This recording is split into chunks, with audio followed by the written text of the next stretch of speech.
Next, let's add and connect a water sensor. Be sure to select a location for the sensor where it is easily accessible and not exposed to moisture or extreme temperatures.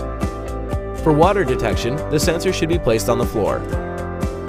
To program the sensor using the browser, select Menu and then press Settings. In Settings Selector, make sure Sensors is chosen.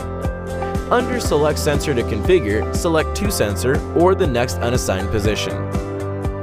Next, name sensor by typing the desired name into the sensor name field.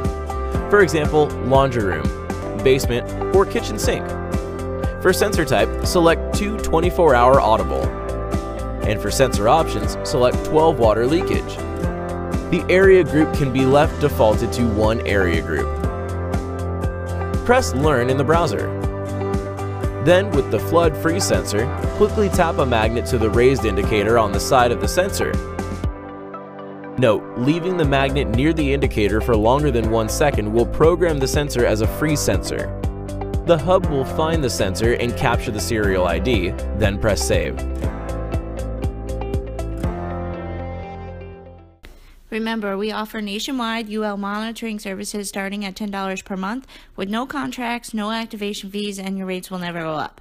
If you have any questions, please leave us a comment below or call us at 877-364-0918.